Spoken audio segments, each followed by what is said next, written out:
Hey everybody, welcome back to the Gamers Lounge podcast. My name is John Meadows. With me as always is Eric, Dennis, and Nathaniel. How's it going, fellas? Hello. It's going good. Good. Now I got two mice here in front of me, so let me grab the right mouse to turn off stuff before I... Because, when you have two mice, it gets kind of crazy here. You can do a wheel, right? Well, and I usually don't have two mice, but I turned this computer off, came downstairs, turned it on, and the mouse wouldn't work. I'm like, what the crap? So I go get an old wired mouse, pull it out, plug it in, still won't work. Restart the computer, now it works. So it's like, well, I don't feel like plugging this wireless mouse back in, so I'll just plug it into my laptop and it'll be okay. And now I got two mice side by side, so it's just like, which one do I touch? I don't remember. It's like, I don't know. I'm tired of my computer. I've had enough. I'm done. I'm over it. I'm ready to quit. That was me with my old one last year. Yeah. So all I gotta say is hot dang when somebody send me some money. That's all I gotta say. So when money comes, it'll be a good thing. So, but yeah, we'll go ahead and get started real quick. Because there's quite a bit to talk about. So we'll start with what we've been playing as usual. I'll go ahead and go first. I'm still playing Spider-Man. I finally got to the third act. I'm kind of getting tired of it. Really? Yeah, I'm bored. I'm tired of the story. I'm just tired of it. What, the third act, or how many acts are even in that game? 3. I'm in the very last act. Yeah, I'm in the very last act. So you're chasing down kind of like the final bad guy confrontation or whatever. Yeah, it's just like I like the last act of that game because that's where they ramp up a lot of the stuff to where you actually have to pay attention to combat a lot more. Yeah, and like use a lot more of your abilities. And earlier in the game, you can kind of mash your way through it if you want, but you had to get a lot more Spidey-like and do a little like jumping around and swinging through and zapping that guy and webbing that guy. Yeah, that's very much true. You gotta use your grenades, use your electric, use your stop real quick and move this. Oh, I can't do. I swung here. I gotta chase this thing, and it's just, I don't know. I'm just kind of enemy types by the end of the game too than there are when you start. Yeah, well, it's because chapter 1 and 2 was a certain way, and then chapter 3 became Arkham City, where all your bad guys were out. So. That's the way I think of chapter 3. All of a sudden, when they went and they broke everybody out, I went, oh, now we've went to Arkham City. Okay, I get it. I understand. That's one thing I think Spider-Man does well is it like starts you out with like enough challenge that you have time to figure it out, and then they like switch it up a little bit as you go through, and then by the time you get to the third one, it's like they switch it up again, and there's a lot more enemy types to keep track of, and it's not like the same exact things that you started fighting. It's different ones, so you have a lot more things to kind of play with and keep track of as you get better at the game. There's more things that you can do, to keep the challenge up versus it just being like, I know what to do now, I'm bored, right? Yeah. It's just, I don't know. It's just kind of dragging a little long for me. They could have chopped off about 5 hours of the game and condensed that story down a little more, and I would have been totally happy with it, but. Like I said, I'm not even doing the side quest stuff. I'm just plowing through to get to the end so I can go on. I feel like lately that's what a lot of Sony games have been suffering from. Like I remember when I played Days Gone, I was 60 hours later is when the credits rolled, and I was mainly doing story stuff. And then I was like, that game, you could have cut 50% of that game, and you still would have had the same game, I feel like. Right, yeah. And that's, I don't know, I think that's where it's kind of getting to the point. Spider-Man was long to me, but I don't know. It's been a while since I played it, so I don't remember. I'd have to go back and watch our show, so then... Yeah, I'd have to go on something and check and see how long. It seems like a lot longer, but I have a huge gap in between when I played at first and when I didn't, but it was like finish. What's going on? Yeah, I know, right? I don't know. Everything's open world now. It's always open world. It's open world, and I like open world. But at some point though, I kind of get a little fed up with it, and it's like I don't want to have to go from point A to point. It's like now, even with Spider-Man, I'm not even swinging from one end of town to the other. It's like, oh, that one's way up there. Let me just fast travel to the closest thing and get over there. It's yeah, it's just Spider-Man on the subway is so sad. I know. It's just, but that's just where I'm at in the game. I'm just tired. I just want to finish it, and I want to go. And that's how I felt about Days Gone, where Days Gone just felt like it was open world for the sake of being open world, because there was nothing to see. It was just post-apocalyptic in the trees for as long as the eyes can see, and just a couple of zombies thrown in sporadically. It was just nothing exciting. There's nothing to see, you know. And it was like, this game, why not just make it a linear experience at that point? You just, you know, but you want to get that thrill. It was The Last of Us exists, and they didn't want to have a game that was exactly or like similar enough to it. So they're like, oh, I think it's open world, that'd be different. Yeah, and I would imagine they also probably wanted to emphasize the use of the bike also, and didn't want to have that that restriction. Like the roads. And I'm not saying Spider-Man's a bad game. It's not. I mean, I enjoy it. It's pretty. It's fun. The combat's good. The story is good. It's just, it's getting a little long in the tooth just for me. I'm interested to see what kind of changes they make to the game when the PS5 Miles Morales game comes out, whether they change it up a lot or if it's just like, it looks prettier now because PS5. Yeah. They'll actually mechanically change some things. I'm sure it'll probably be a shorter game as well, just based on what we've kind of heard about it so far. Yeah, it seems like it's about half. One, that's like still a decently long game. Too. Yeah, and I'm fine with that. If you still have the whole like New York City map to play on and swing around as Spider-Man, and Miles gets different powers, and even just that would probably be a fun game. The way I look at it is, I think it's just kind of going to get the same treatment that Infamous Last Light got for, to kind of contrast Second Son, where it was kind of this standalone, smaller, experience. But I loved Last Light. I thought it was great. So. Yeah. And it'll be fine. I'm sure. It's just I can go for I'm up for a little shorter Spider-Man game. Really, I'm just up for a little shorter game. Yeah, I have so much other stuff. I would probably just throw in the Spider-Man game just to swing around for a while. I don't know if I'll play through the whole thing again. Yeah, but I definitely will pop it in just to swing around the city because it's fun. Oh yeah, that's true. The other game that I've been playing was one that I had no idea anything about until I saw our friends over at Sega. Oh, what are they?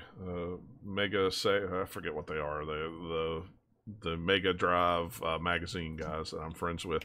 They reviewed Panzer Paladin, and I had no idea anything about it. Didn't hear about it. Didn't know anything about it.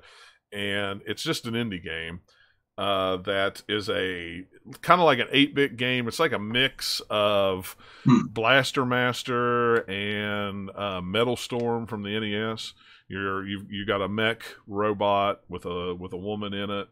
And the mech's sentient. I get the picture that he's sentient anyway, and she just rides around in his chest. You get different weapons, and you can create new weapons in the forge. So you collect weapons as you go. Your weapons break as you go along, and you have swords and axes and baseball bats and clubs and stuff like that. And then you can take those weapons that you get, and you can go and forge new weapons and stuff like that. Which I haven't even gotten into any of that yet. I've only played maybe 2 or 3 levels of it. There's like 17 levels. It's kind of set up like almost like Street Fighter. You have a world map, and you got a boss in Canada, a boss in the United States, a boss in England, a boss in, and so you go to each country, play through the level, and it's a 2D side scroller. It's really, really fun. You can hop out of your mech whenever you want, and then you have a much smaller life bar. You're a little tiny, so there's places that you can only get to when you're out of your suit, and then you hop back in. The checkpoint system is kind of interesting. You have to sacrifice a weapon at a throne and leave it there, and if you die, that's where you'll come back. If you don't, you go back all the way to the start of the level, and you have to start over again. So you always want to make sure you have a couple of weapons on you, because if you get to that checkpoint and you only have one weapon, then you end up having to fight the boss with just your fist and your shield. It's not an overly complicated game, but it's really cool. The 2D pixel art is really sharp, and it's pretty fun. It's only on Switch and PC, and I got it on Switch. I saw it on Twitter earlier today. I hadn't heard about it either until I saw it earlier today, but the pixel art like blew me away. I was like, "What is this?" Oh like, yeah, it looked incredible. yeah. The cutscenes in between the levels are fully that old school Phantasy Star or Final Fantasy, pixel cut scenes. It's sharp. It's really sharp, and it's just a fun game, and it's not overly complicated either. So it's it's a good game just to kind of sit down, chill, play a level or two. And what you were explaining about, you said that you were saying something about there's sections where you like get out of your suit. Is that what you said? And you play it like that? Okay, that reminds me a lot of Velocity 2X. Velocity 2X had these really awesome segments where like it's mainly like a shoot 'em up, but you had those sections where it would kind of look like a fast-paced, like side-scrolling Metroid, basically. Yep. And that was awesome. Those are my favorite. Yeah, well, this one's really cool because, like, if your mech like loses power and finally dies, quote unquote dies, you hop out and you can still continue the level just as your little body self. But the trouble is you have such a minute bar, and you're like this big, and you have like a whip like Castlevania dude has, and I don't know. It's really cool because, like, if you want to get like certain weapons, you have to get out of your mech suit, climb up these ladders, sneak into these things, come back. So there's a lot of that. Oh, how do I get to that thing real quick? Or, it's very, very fun. I really like. It's like $20, and I wasn't planning on buying it. I literally saw them retweet the trailer, and I went, "Yeah, I got to get this." So digital only. It's digital only. Yeah, I could totally see limited run or special reserve doing a copy of it at some point. We'll see, but yeah, I mean it's just a cool little 2D game. Like I said, I'd never heard of it, and usually with the indie games, I get a lot of emails on indie games. I even went back and checked all my PR emails, thinking, did I miss this somehow? And nope. It looks like something we'd probably get, truthfully. Yeah. And somehow it just snuck right in under the radar because I'd never heard a thing about it. Maybe if I'd pay more attention to Steam or something like that, I might have seen it. They may have.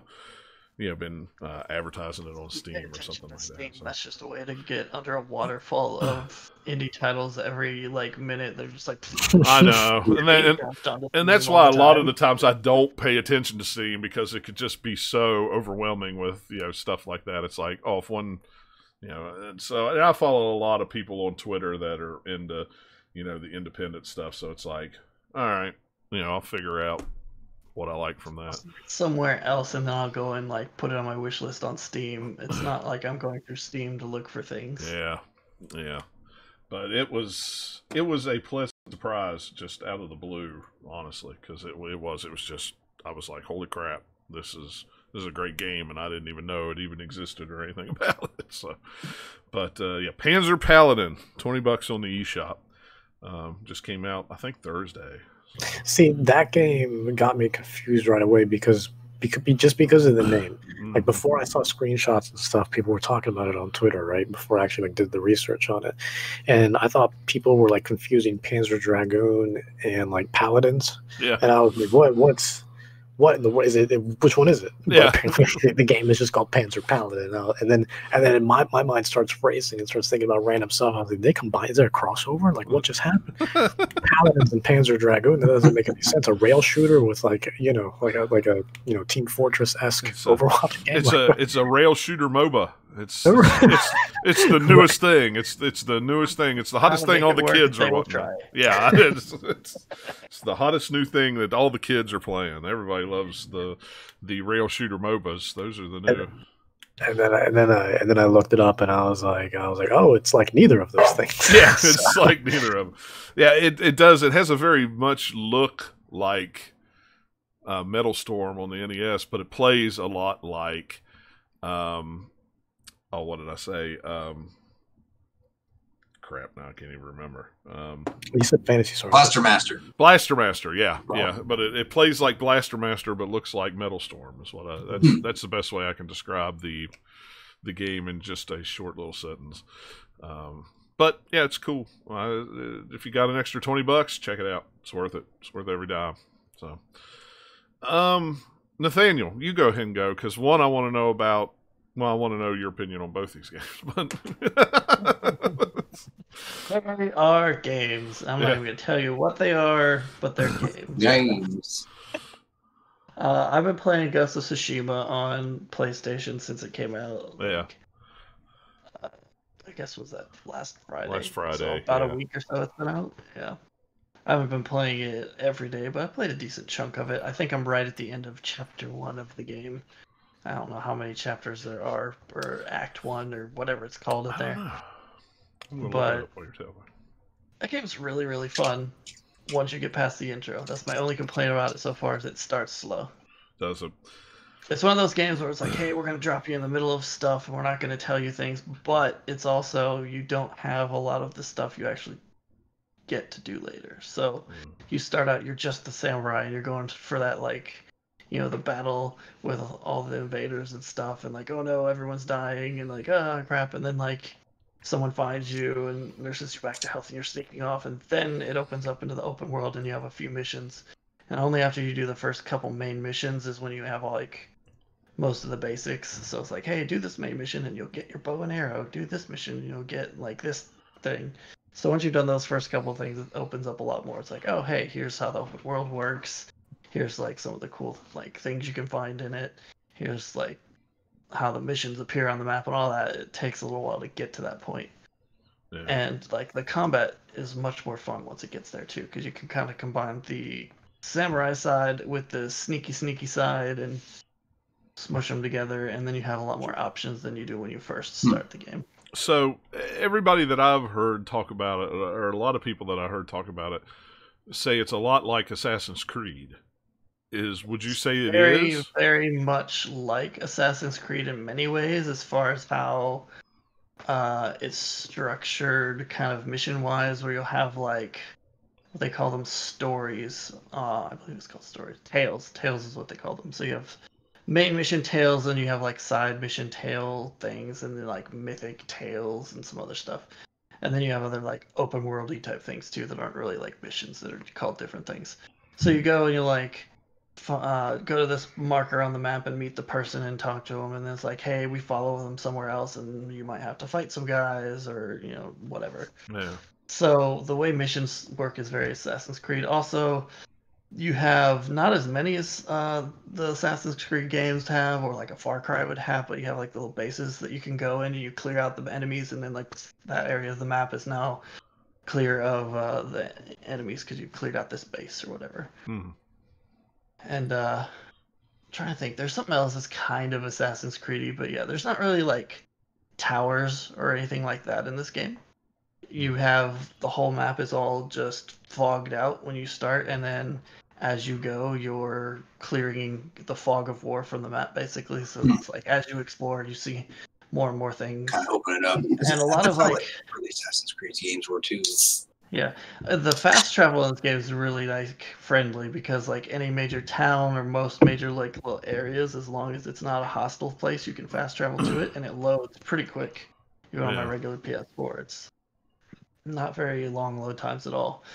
Especially after coming off of something like Last of Us that's loading tons of stuff at the start. Like that game's fine because once it loads, it loads. But like if it was a type of game that has fast travel, you don't want to have like, you know, minute-long loads every time, right? So it's like 10 seconds or less, and you're across the map. But you have different outfits in the game, so you start with one that has, and they all have different kind of stat boosts associated with them, and you can upgrade them. So you have like a traveling one that will clear more of the map if you're wearing it. So like the area around you as you go around, it'll have like some bonuses to this stuff. Then you have your armor that gives you bonus to health and you know, less damage, and you have a couple other armor sets that you get later on that do different you know, things than the ones you start with. And you have, you know, your sword and your dagger type stuff that you can upgrade those, and you can upgrade your bow. So there's lots of kind of that thing going on, which is different from what the Assassin's Creed kind of recent games are, where you're just picking up a bunch of weapons or whatever. You could pay to upgrade them, or you get ones. It's not like that. It's more of like, not really Zelda, but it's just something like that, where you have a set of equipment that you can then upgrade. Right. And you might find another piece of equipment like partway through the game, and you're getting it that way. It's not like you're just finding different weapons all the time. It's not like a loot game. Gotcha. you have a bunch of different like shrines and things that you can find in the game that will like upgrade different stats as well, like your health or your stamina or your endurance. There's all three of those meters in the game. So you have kind of basically your health, you have your stamina that's kind of like a Dark Souls, etc. Not really, but that thing where like you swing a weapon, it uses stamina kind of stuff, but you also have an endurance wheel that's like Breath of the Wild. So anytime you're like sprinting, it'll use that. I think they could take it out and it would have been fine. It's like, it's a thing. It's there, I guess. Is it always raining? It is not always raining. Oh, thank God. Oh, that's good. It's an improvement. No, the weather in the game is really nice. When it is raining, there's different types of it. So there's just like rain. Then there's like full on like thunderstorm. I've even seen just kind of like thunder rumbling in the distance kind of a thing, but it's not just like you're in the middle of like a typhoon. Right. Then there's like crazy fog. There's just like clear weather. And I'm trying to think, I haven't seen any like snow or anything yet, but I know it's in the game because it's in photo mode. The photo mode is really, really good. I was putting out a bunch of just different random stuff on Twitter because I was like, I'm just gonna take a bunch of screenshots because this is fun. Yes, I saw all those. Yeah, you can adjust really like all the time of day. You can adjust like all the stuff you typically find in a photo mode with like field of view and a depth of field, and like rotating the camera around wherever you want, kind of a thing. What else? There's some like you can change the weather. There's like particles you can turn on. That's like, hey, I want just cherry blossoms blowing in the wind. You can change wind speed and all this stuff in there. That's kind of unique to Ghost of Tsushima. Which it does like the wind thing is kind of like, It's cool, but I wish they'd gone further with it because they still have your typical open world map where you get a bunch of icons. You can talk to a person, get a rumor, so there'll be like a question mark over here on the map. You can go check it out to see what it is, or if it's just something as you go by, you'll see it and it'll populate your map that way. So when you set like a checkpoint, the wind will guide you there, so you can swipe on the touchpad up, and it will like make the wind gust, and so you can see the direction of the wind and follow it, kind of the general direction to where you're going. But I kind of almost wish it was only that, or there was maybe a mode you can enable that was kind of like the Assassin's Creed last one there. They did like regular mode and exploration mode where you had to like kind of talk to people. I wish you had something similar here where it's like you can't use the map, or there was some way to kind of limit it, so you had to follow the wind to guide you to more places. Well, that'd be cool. I don't know how it would work as well because you are changing objectives all the time in that game. Right. And you can set it to blow for like your next mission. You can set it to an icon on the map. You can just make your own marker. You can set it to go like search for the nearest shrine. So just blow that direction. I'll follow you however far away that is. Who knows? So I don't know. It looks really, really good. It's a very pretty game. Yeah. My favorite area so far is one I think it's Golden Woods is what it's called, but it's all like autumn, like yellow leaves all on the ground, blanketing the ground, and like really, really pretty. Yeah, I think that's the one they showed a lot in the trailer. Yeah, it's got like kind of a main temple hub thing that you come to a lot that has a lot of vendors where you can go like upgrade your sword or go buy this or that. It's kind of in that area. According to Euronet, there's 3 acts. And cool, so I'm like a third of the way in the game then maybe. Apparently it's like there's 9 main missions in Act 1, 9 main missions in Act 2, and then 6 in Act 3. So you basically, like the map, if you zoom all the way out to see kind of the, quote, world map, the area I'm in is kind of like the bottom third, and that's the only place I've gone. And then there's like a castle thing that throughout the whole, from the start of the game, like you're going to eventually go here and assault this castle to... and then it looks like it's kind of on the border, so like I'm assuming once I do that, I'll go into the new area. Right. The combat in this game is really, really fun. There's so much stuff that it opens up in there with the different abilities you get and different gear that you get, both on like the samurai side and the sneaky side.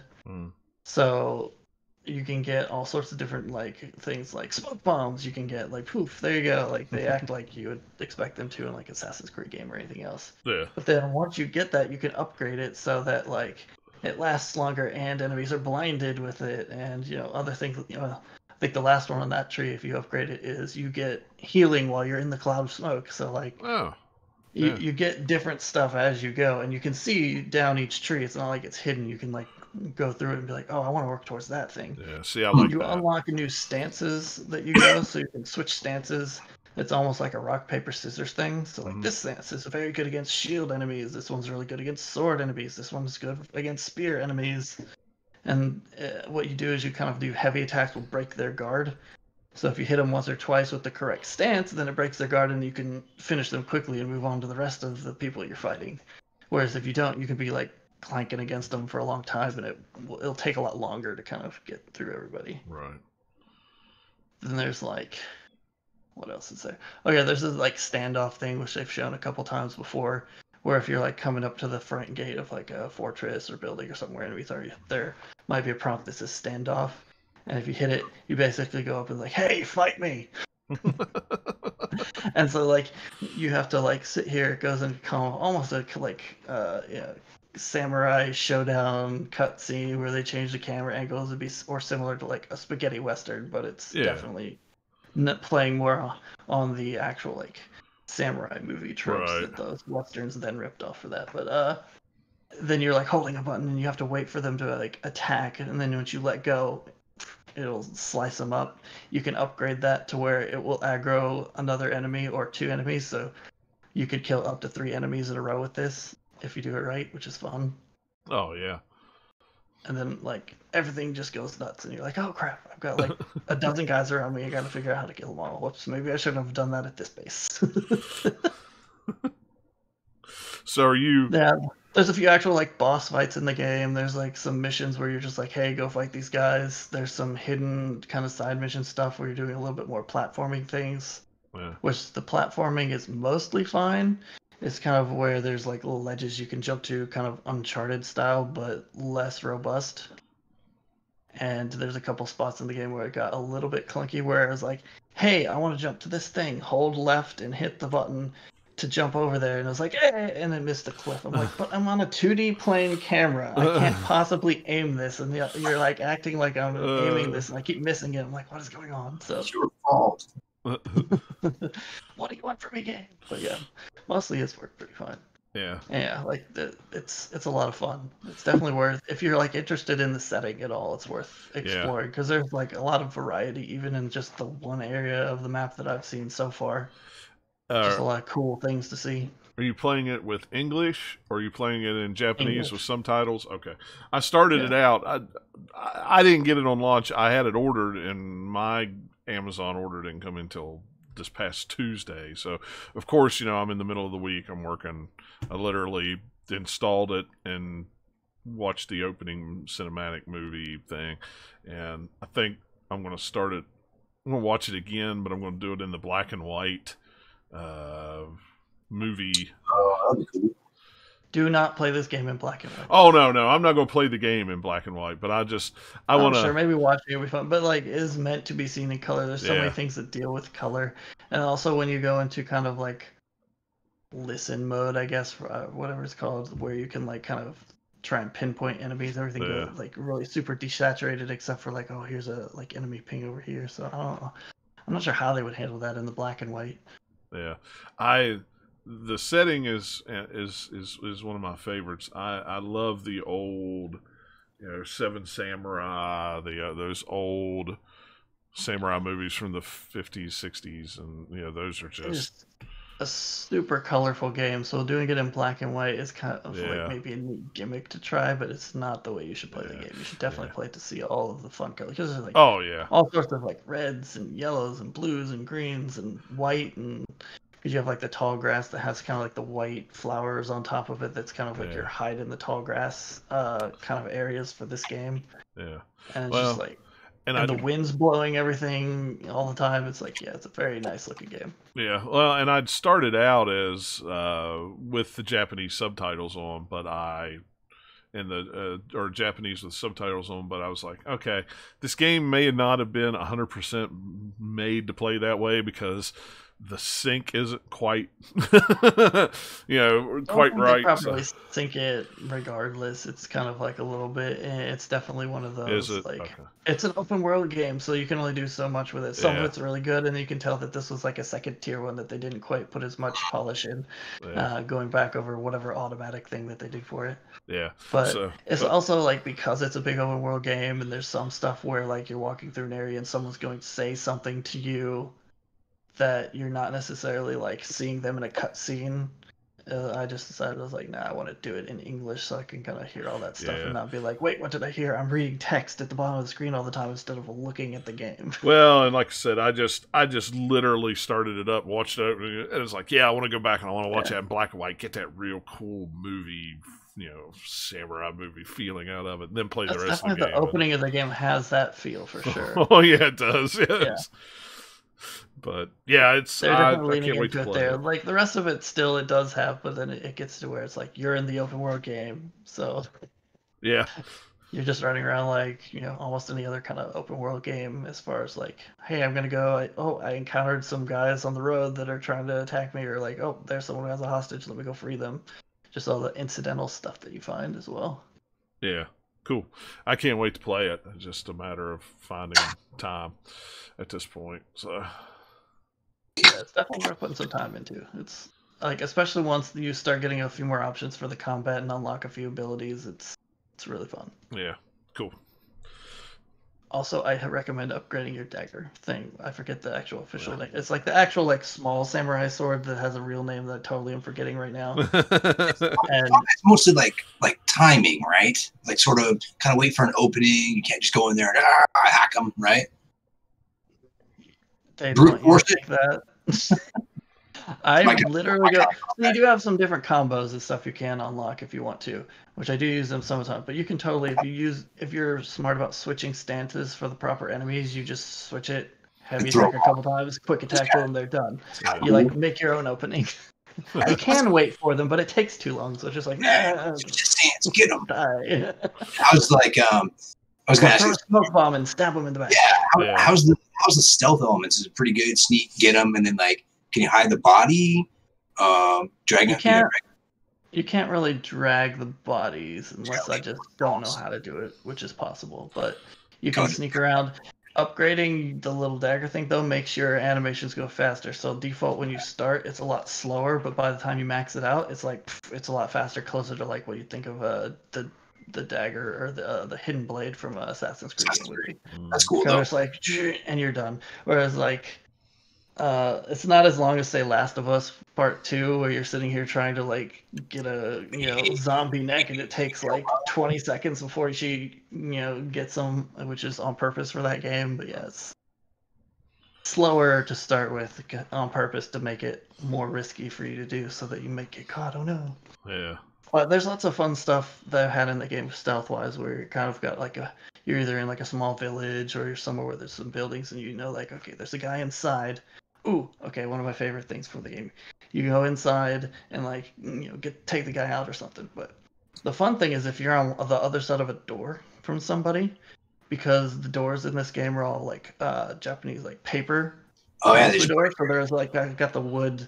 Yeah. Like lattice work that's on, but it's all paper in between, so you can just like slice them anytime you want. So if there's a guy on the other side of the door, you can surprise them by like slashing the door and like, oh crap, where did you come from? Yeah. So even if there's no one around, I just like slicing doors, because like, why open it when you can just like well, yeah, be like when Homer went to Japan and he just walked through them. He didn't open it. He just walked right through them.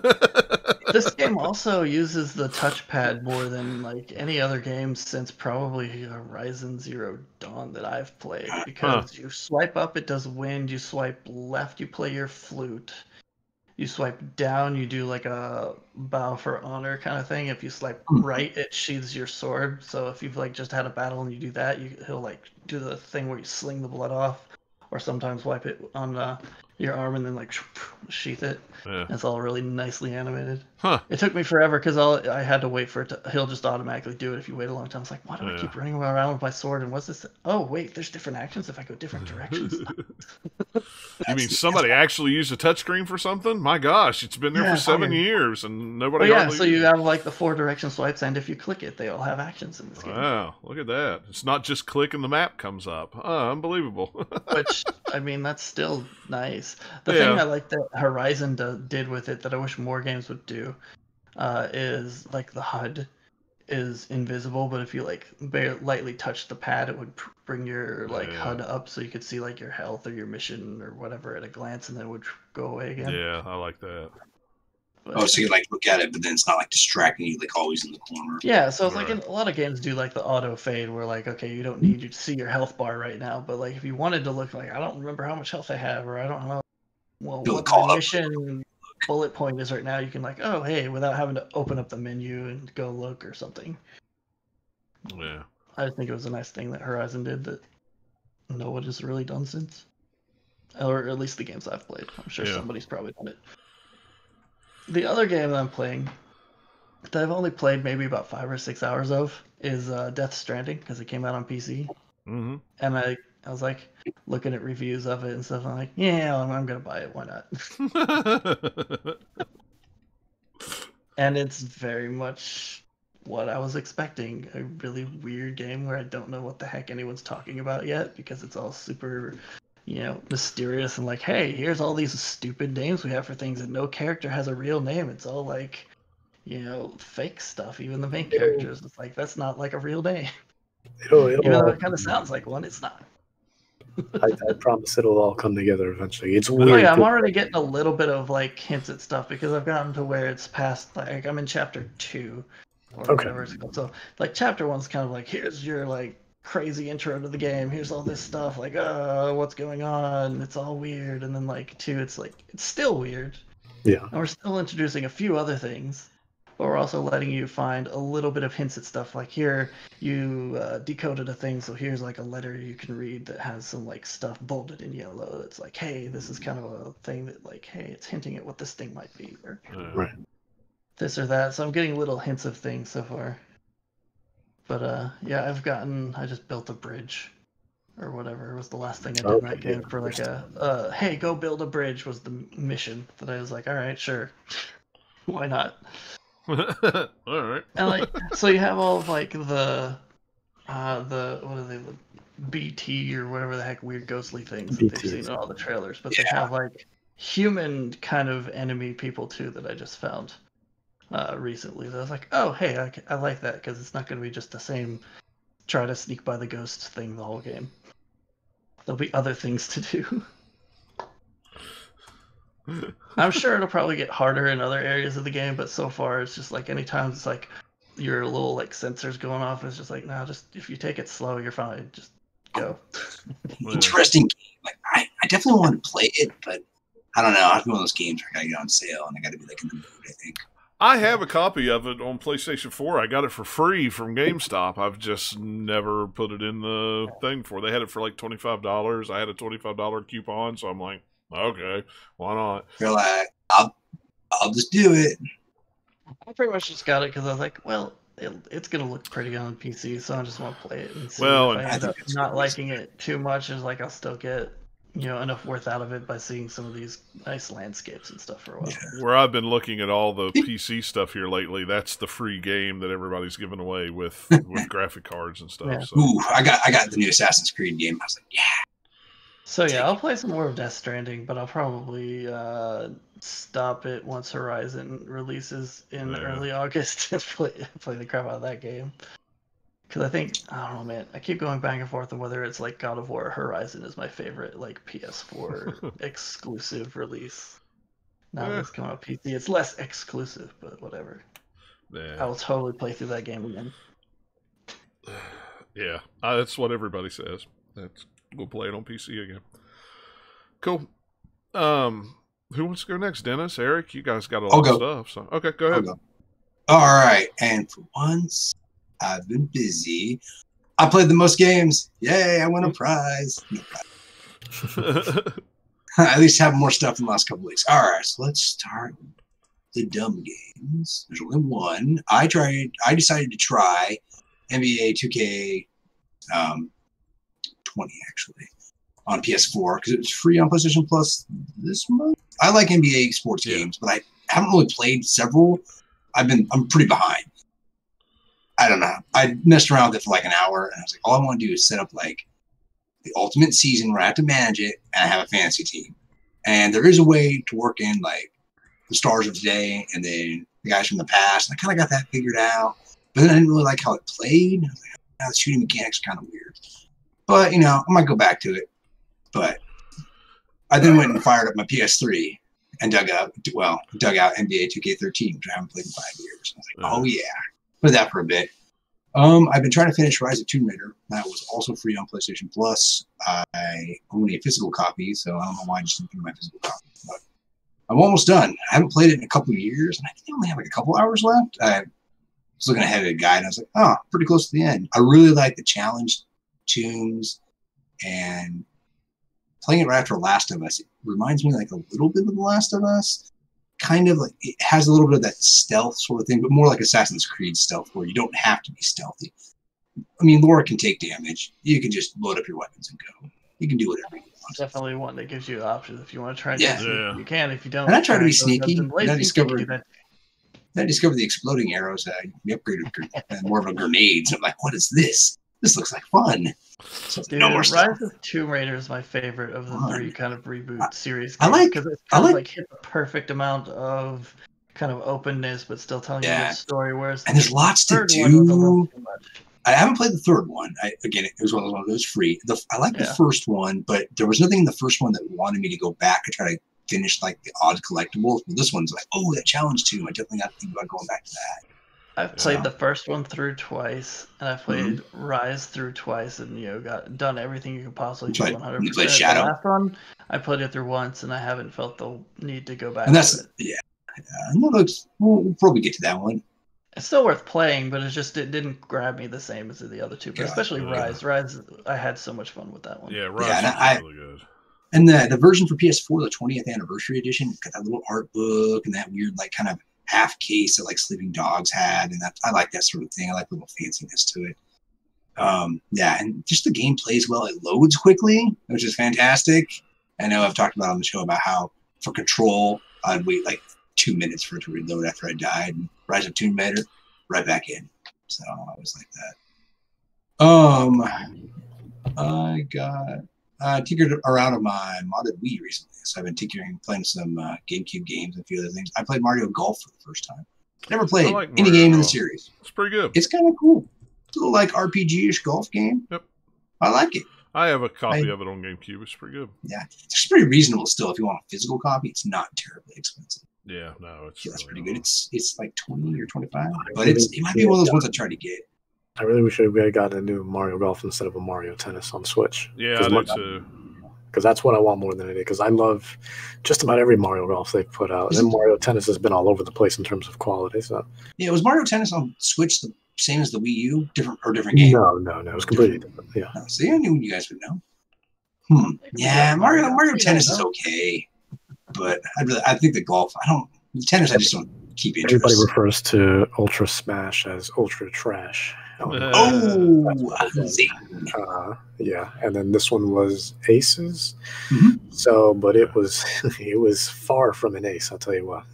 But it wasn't bad though. It wasn't bad. It was just a step in the right direction, but still a long way to go. Right. I bet they come out with a Mario baseball or soccer game again for the Switch. It would be neat to have like a Mario Hoops too as well, like some basketball game. A new Mario Sports got trademarked for Switch, so we'll see what happens with that. That'd be kind of interesting. Yeah. I guess the Game Boy Advance Mario Golf is actually really good too. People seem to like that. They say it's close to the same mechanics like the GameCube version with the like RPG-ish stuff, and people are like, it's more than just a sports game with Mario's face on it. There was one on the you put so you played the one on GameCube or Game Boy Color? Okay. The one on Game Boy Color, both Mario Golf and Mario Tennis were like RPGs, and they were great. They were amazing, like straight up like Pokemon style. It was awesome. That's interesting. I had heard on the podcast those two people kind of recommended that, if you like that sort of mix of sports and like RPG, that's a good way to play it. It's great, yeah. It's on the virtual like if you're still using your 3DS or you still have a 3DS, and you can get a virtual console on the eShop. It's great. So cool. All right. It's probably pretty reasonable too. Probably those $5-10 games. $5. That's all it is. Yeah, I do like the 2DS XL a lot. That's what I've got. I mean, I got 3DSs, but one of them is a 2DS. I like that finished. Like, right here. Go. And I'm like hitting on I'm like, hey, look, it's taking abuse. So I drop. Yeah. I did not like the white one. I got the deal they had at Walmart recently for the $100 one, but I was like, I don't want the white one because I could just, it's just gonna get messy and my fingerprints all over it. I only have one, and it's the Monster Hunter new 3DS. That's the only one I got. Gotta have it. Gotta have something. Yeah. So a couple other things I've been dabbling in. I tried Klonoa on the Wii. Never played it on any system. Mm-hmm. Very cool platformer. It's made by a French developer, right? It's been so long. I want to say yes. I'd have to look it up. And that cute sort of, funness. Let's play with them. That's a pretty good game. No wonder people kind of recommended it. Yeah, I remember playing it back in the day. Of course, I had to fire up Oregon Trail. I was like, ugh, it's so bad. It must be played because it's terrible. It's a learning game on the Wii. It's very expensive. That game, a physical copy is like $50 or $60 right now. We have the 3DS version, or the DS. I don't remember if it's DS or 3DS. Yeah, we have a copy of it. Good. It's just, I don't know. It's a weird way to play Oregon Trail. I played Ultimate Shooting Collection. That's an interesting collection of shmups. Pretty cool stuff. Old school, definitely actually plays really well with the Wiimote. And then Tatsunoko versus Capcom. I played some of that because I like fighting games, and it's one of the best fighting games besides Budokai 3 on the Wii. So it's interesting to see. Yeah. But that's it. Playing a lot of stuff. Got my new PC build. I'll be diving back into Steam. We need to try to finish Half-Life Episode 2 and some other stuff. So. Cool. All right, Dennis. It's up to you now. You got to bring it home. It's up to me. It's up to me. It's Dennis. Oh. So I do have the PS5 in my possession. I'm kidding. I don't. That would be a heavy. What? That'd be a big NDA being broken right there. Yeah, really. We're watching you. No, so I've been kind of all over the place in terms of like genres and games and systems and whatnot. So I've been playing. For starters, we just kind of work our way, kind of down, I guess. So on PC, I've been playing. I got back into Paladins, right? Mm-hmm. I'm still playing Overwatch, obviously. Overwatch I've been playing since day one, years and years and years ago. Right. And still patiently waiting for Overwatch 2, whenever that's going to come out. But I was kind of craving something similar, but, something, I guess, different but similar, I guess, if that makes sense. So I guess with a fresh coat of paint, if you will. So I reinstalled Paladins because I used to play it like crazy. For a brief period, only for like a couple months straight, but that's all I played. Who's the developer? Who's the developer behind that game? So I think it's Evil Mojo, but they're all high-res studios, so they do Smite, Paladin, and then now recently released Rogue Company, which is also on my list. Rogue Company, I think I talked about it last week with the last podcast, where I said it was on the closed alpha, and now it's available. We can talk about it. You can put up videos, you can stream it and whatnot. It isn't closed beta now, though. It's not an open beta. It's a closed beta at the moment, but kind of a same vein in terms of, not in terms so much in gameplay, but same vein in the case of, you have these heroes you can choose from, rogues as they refer to them, and it's a 4v4. And the matches are really, really cool because it's almost addicting because they're like the perfect length. I actually spoke, I don't think the interview is up yet, but I actually did do an interview with the creative director about a week and a half ago for Rogue Company, and it was great talking to him. His name is Scott Zier, and yeah, it was kind of cool just picking his brain a little bit about kind of the design process behind it, because and one of the things he said that I was definitely trying to make a point of was pacing was very important, because there's a lot of games like this that just they either overstay their welcome or they get boring very quickly. But Rogue Company doesn't have that. Rogue Company has a very charismatic list of characters that the matches really don't last long at all. I mean, overall they'll last maybe 10 minutes, but each round is a round can be over as quick as 30 minutes. No, not 30 minutes. Sorry, 30 seconds to a minute. It'll be. So it's they have a couple of different modes as well. And they're all super fun. They're all really, really fun, and I think it's great for just about any skill level. I'm not even really into games like this, so it's weird that I've been so into it. Games like this where it's just free to play stuff in general. I'm not a fan of, but I think Hi-Rez has always been really respectful towards how they kind of go about their monetization, and making sure that at the end of the day, no matter what, you're still having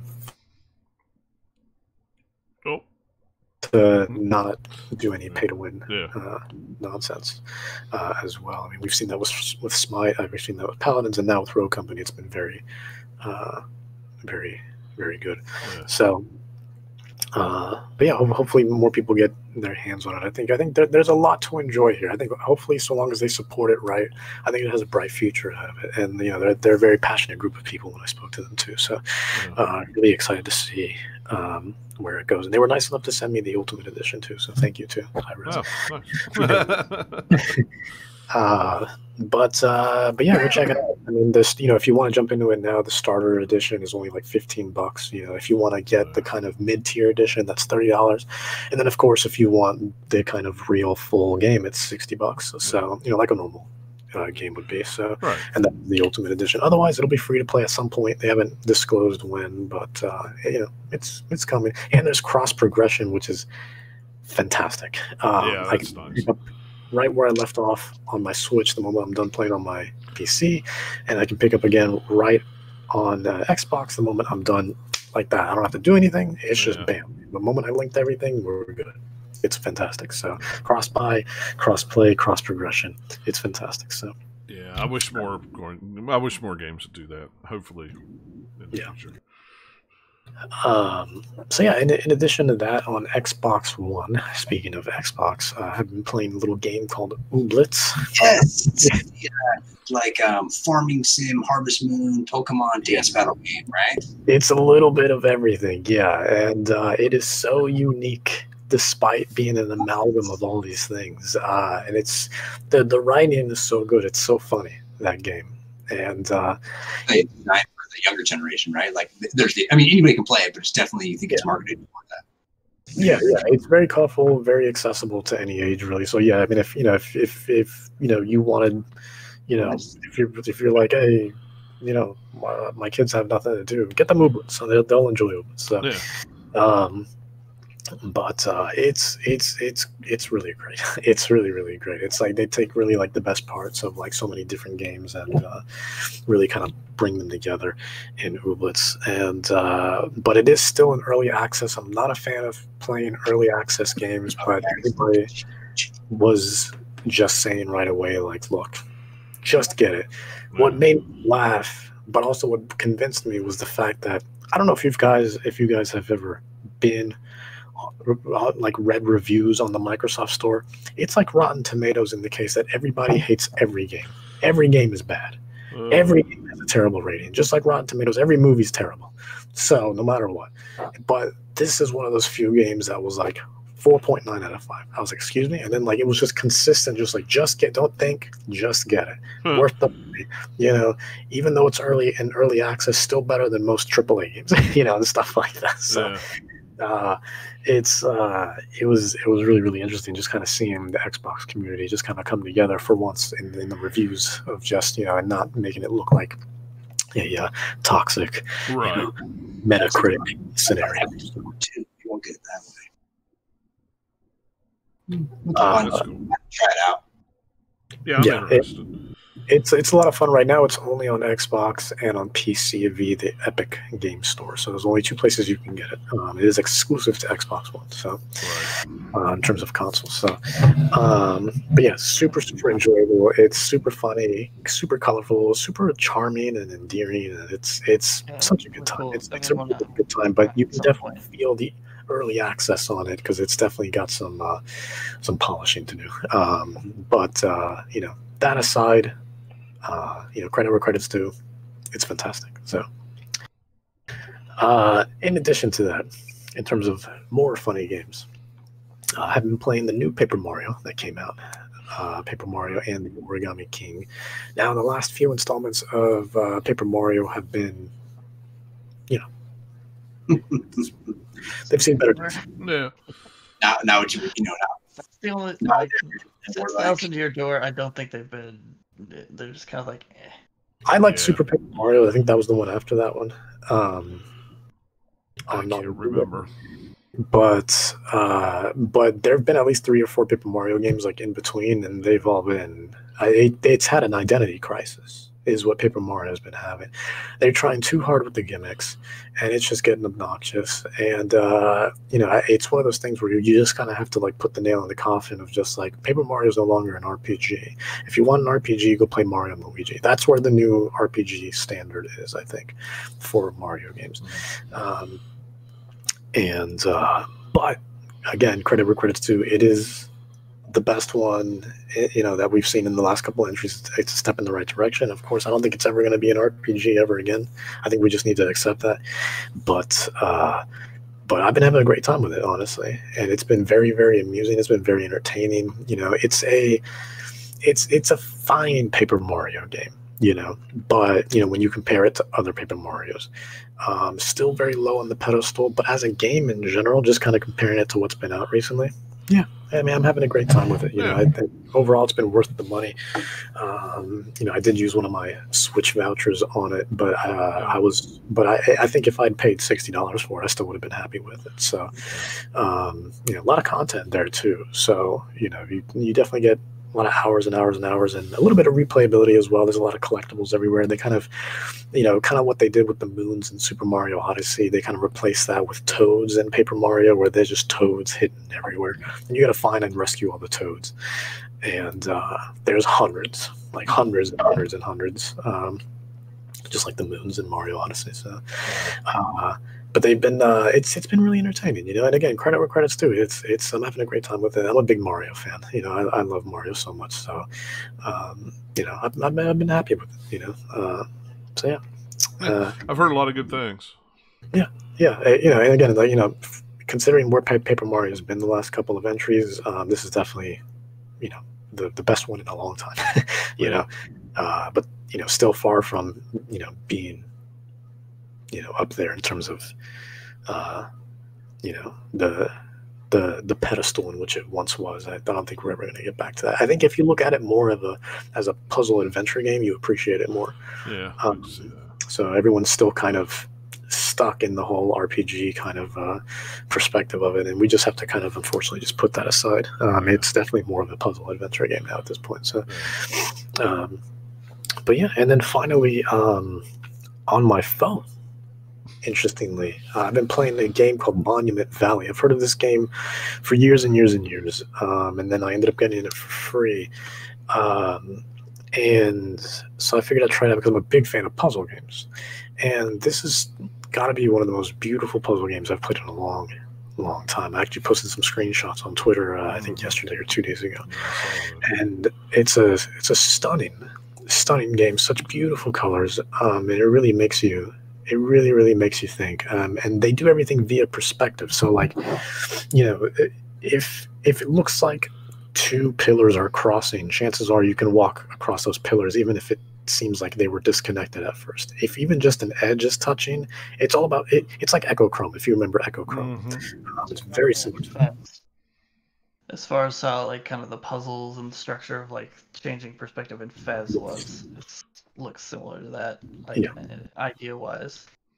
Yeah, stuff like that. Just and stuff like Echo Chrome. I'm just a big fan of those types of puzzles, and it's so clever and so beautifully done, and the way it transitions. Because it's almost like the game The Room too. If you've ever played The Room, where The Room literally gives you. I think that game is every game has consisted of literally only 4 levels. But the problem is, well, not a problem, but the thing is about those games is each level has like 20 levels within it, if that makes sense, because they'll start you off with like a box, and then that box will, once you figure out the puzzle for the outer part of the box, then it'll expand, and then you'll have more within inside the box, and it just keeps going. It's almost like a Marushka doll, like one of those Russian dolls, but like a puzzle. It's crazy. It just keeps going. You just keep going, down, until you eventually get the key, and then you can escape the room. It's kind of like that, in which how the levels kind of seamlessly kind of go into each other. The interface is beautiful, and the art direction is stunning. The music and the ambience is like, oh my lord! I'm just and yeah, I don't know if it's available anywhere else, but I feel like they might have put it somewhere else at one point. Like it probably got ported recently. I'm not sure, but but it is a fantastic game, and I understand it's a mobile game. Again, I'm not one for mobile games, but if you're looking for something to just kind of spend some time with, I think this is definitely a game to check out.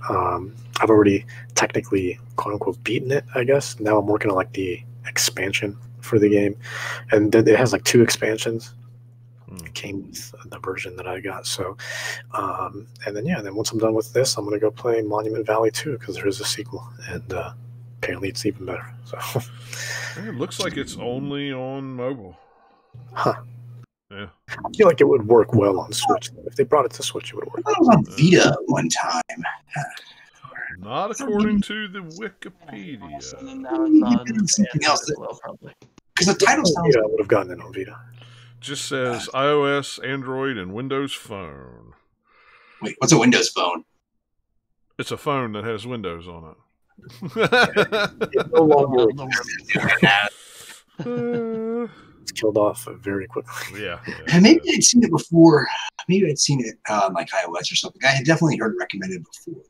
Sort of the strange art style and the weirdness to it, and the people really liked it as a puzzle game. It's a little avant-garde for sure, but it's really fantastic. And if you're a big fan of puzzle games like I am, it's definitely one that's worth checking out. It's won a bunch of awards too. I was kind of shocked. I was just looking at the Wikipedia. That's won so many BAFTA awards. It's crazy. Yeah, it just keeps going and going and going. Yeah. It's crazy. I was just looking at the list. It's like, holy crap! Right. It's like, my God. Like, you give somebody else a chance, yeah? My God. Yeah, I mean, it's ridiculous. Where was it at? Now I've lost it. It was like 5 or 6. It was ridiculous. It was like, what? It's and big awards too. Like for a small game that it is, compared to some of the contenders it was up against, like it was just slain. Absolutely slain. Game awards for British Game of the Year, Mobile Game of the Year, Handheld Game of the Year. It's like, geez. It's crazy. It's crazy. So a lot of awards for just a mobile game, but yeah, right. I mean the ratings for it is through the roof, though.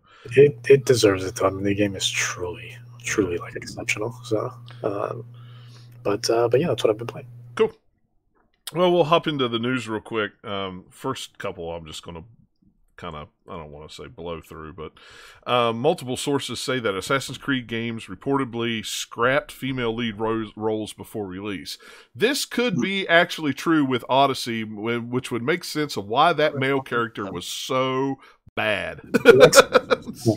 Everyone and anyone should have played Cassandra. Yeah. Only Cassandra. Never Alexios. He was useless. Yeah. What out of these, the one that makes me the most sad is Origins, because supposedly it was going to be Bayek, who you play most of that game as, was a bit like originally going to get killed off at the beginning of the game, and then you're going to play as his wife the rest of the game. Mm-hmm.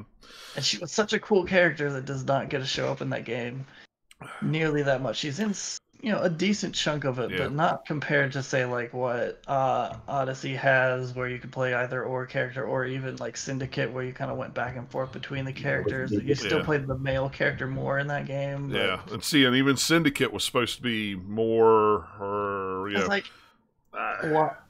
I wish I could have the alternate timeline where they didn't have the jerk executives who think that protagonists don't sell. Because like, if you could focus on one character and you don't have to like go back and forth between two, you could like write it a lot more specific to that character and develop them a little bit more. Yeah, and like, I like those games, but what could the alternate version? Yeah, and that's what I say with Assassin's Creed Odyssey. That to me feels like they got all the way through that game or halfway through that game and went, no. We got to put a male character in there too. Let's just get a male character over her.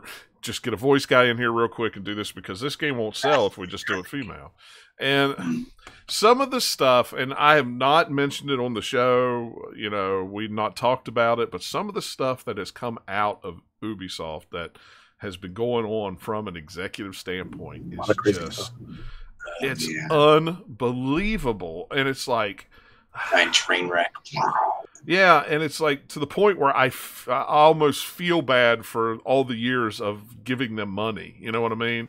It's just like one case of, you know, abuse of power or any of the things that have been going on there with just like harassment or any of those things. But like, how many of them all at the same company at like a level of just like, that's a problem, guys. Yeah. That's not cool. And that's even more ironic based on what... few, then we got a serious issue. Yeah. Well, yeah, like think of how every single Assassin's Creed or game opens up with like it's created by a team with such and such. You know, hey, diversity is great. We have so many different people, which is true because Ubisoft is so huge. But you know, whatever. The thing that like they're putting that message out there, but really behind the scenes they're like, nah, no, this is stupid. At least at the highest level, right? They're like, no, we want to make the money, and this is the way we can do it, and that doesn't make any sense. When it's like, guys, if you just open your eyes a little bit, look at some of the highest selling games. Your argument has not valid. There's plenty of data that says, it sells. Well, come on. And with the shakeups that have happened in that company with Assassin's Creed, the CEO, all that stuff, I don't know what this after Valhalla comes out. It's like what kind of, you know, it's going to be interesting to see the kind of shakeup, how it's going to affect some of Ubisoft's, you know, properties that they do. I don't know. It's just like, okay, is maybe part of the reason why Beyond Good and Evil 2 isn't coming out is partially because the guy who creates that game is just notorious for just like taking a long time to figure out what he wants to do with it, but also like, maybe up above they're kind of like hindering it a little bit because that's a female-led game. It could be. I mean, who knows? It's at this point it's hard to tell. Yeah. I mean, yeah. So it's like, I mean, even using Assassin's Creed Chronicles as an example, I thought Assassin's Creed China was the best out of the three that they had, between China and India as well. I'm trying to remember her name. It was like I can't remember, but yeah, it was of all three of them, it was the best. She was a very compelling character, and she was awesome. And it just, you know, it was like Nathaniel was saying. It's just like you just can't use that argument. You know, when you look at a lot of the games that have been selling like crazy lately too. So history is like one of. I mean, sure, there's less just because less games are made with female protagonists, and there's getting more and more of them as we go, which is cool. But like Tomb Raider is one of the biggest franchises in gaming. That's right. For a long time, it's a very big name.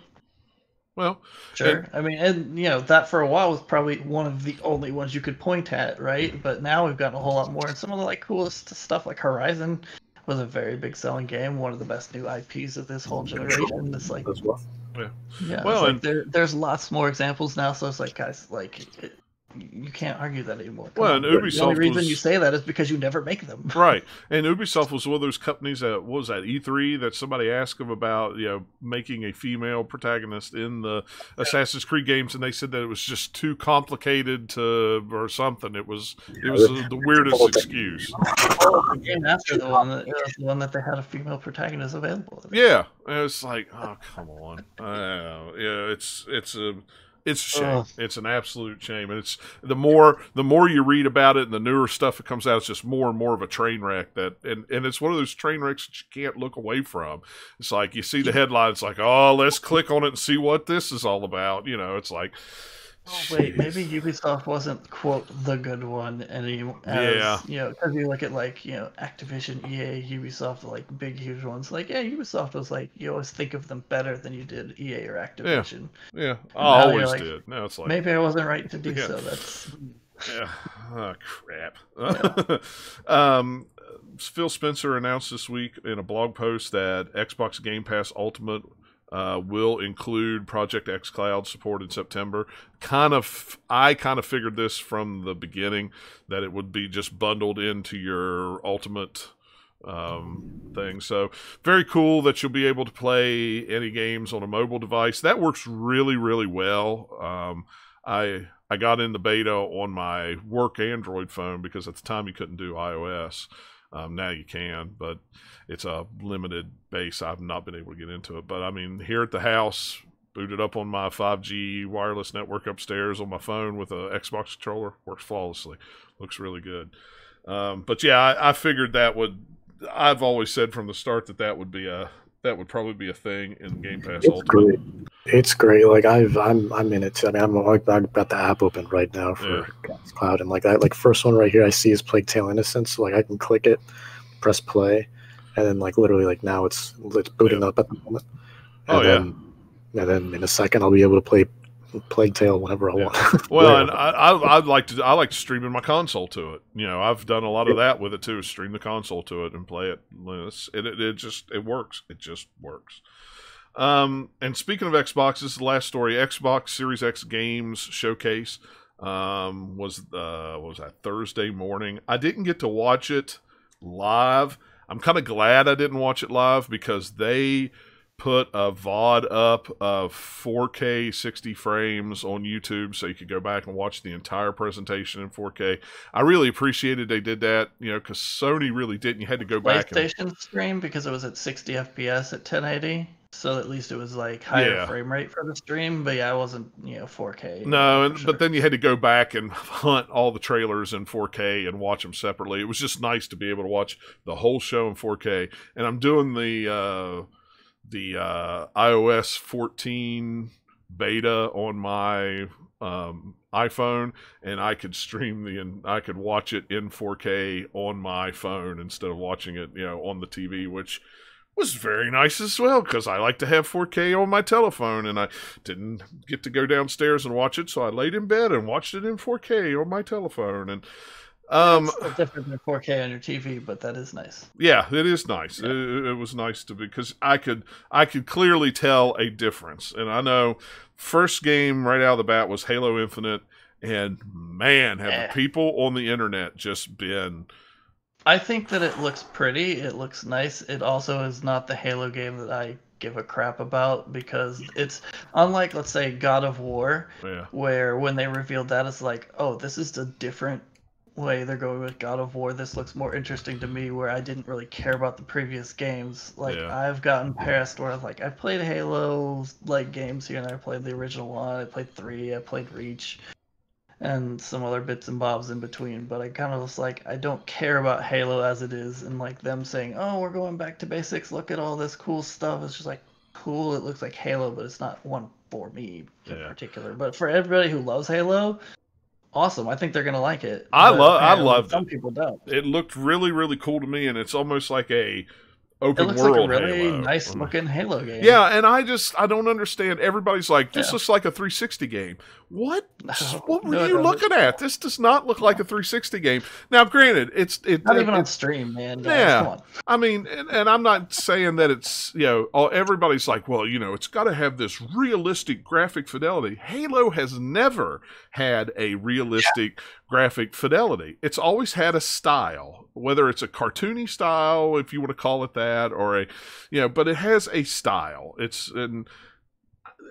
I don't know. If you look at the high-res versions of it, it's got plenty high fidelity in the textures and the amount of like grass and stuff that's all on the ground is this gen could not have that way. Also, you'd have all the pop in for a while, far back where you'd see the grass pop in. It's no, it looks way better than that. Well, the funny thing is, rewatch that whole demo and count how many times there's flocks of birds flying away because it's almost to a hilarious level. There's so many birds. Yeah, I noticed that halfway through the gameplay, I'm like, why is there so many birds? What is going on here? There's birds everywhere. Isn't this supposed to be like all these bad guys are supposed to be here? Why is this place so pretty and have birds? I don't understand. I mean, that's how it's more alive. They just threw more birds first. Yeah, but it's now a duck hunt game. No, it's not. But man, if you could shoot the birds in that game, that is all I will do for the longest time. You'll just see me go pull. It's like so after seeing this demo, I'm like, okay, this looks like a Halo game, but I want the alternate mode where they're doing firefight, where it's just them chucking grunts at you and you're shooting them out of the sky. Oh yeah, that'd be awesome. I would play that all day. I would too. And and that's my favorite bit from the whole demo is when they throw the grunt towards Master Chief through the air and he just shoots it. But I tell you what, you could tell that game was at 60 frames a second, and it was smooth and it was quick, and it looked like a fairly old build too. So it's like a year-old build. It's like 6 months to a year ago. But even if it looks that good, that's still a pretty good-looking game as far as like what it looks like, and it plays smooth. It looks like the Halo mechanics. Yeah, the shooting is good. You have all the different weapons that you'd want to see for a Halo game. You've got the new grappling hook thing, which looks like it's pretty versatile in how many different things you can grapple to or from. And so, probably be a good game. I thought it's just not the Halo game I want. Now, I want to preference by saying every single game that was in this show will be available day one on Game Pass. Every single game, like 20, what was there, 25 or 22? Something, all of them. And I was like, these. Overall, this showcase for me was kind of just like it was fine, but it's more of a good commercial for Game Pass of like, here's all this cool stuff coming to Game Pass. You would probably never buy this game, but if you have Game Pass, you could try it out and might enjoy it. Yeah, there's a lot of that. I think this kind of show demonstrates the different philosophies that Microsoft and Sony have. Microsoft is, you want to play it on PC? Fine, you can play it on PC. This game's coming to PC. It's coming to Xbox. The one thing that, and I talked to Dennis about this after I'd read some stuff and then watched the show, what kind of worries me is a lot of these games, Phil Spencer came out and said that they were going to support the Xbox One for a year to 2 years after the launch of Series X. A small handful of these games that they had on here were Xbox One games. So they kind of... To be fair, a lot of these games, they're pretty far out. Yeah, that was what I was just getting ready to say. They're not even going to be 2021 games. Yeah, I think most of these games are going to be 2 or 3 years out. Forza, which is the next game, that trailer they showed looked beautiful. It scared me, to be honest with you. I mean, it was way too realistic. I was waiting for them, and they didn't do it. I was waiting for them to do the kind of like driving actual like gameplay stuff, so it would be almost like beat for beat like the Gran Turismo trailer for PlayStation, where it's like, here's all the shiny stuff in the garage, look at all these shiny surfaces, look at all this cool ray tracing we're doing, and then like go do some more driving. But they just stopped with the trailer part of it.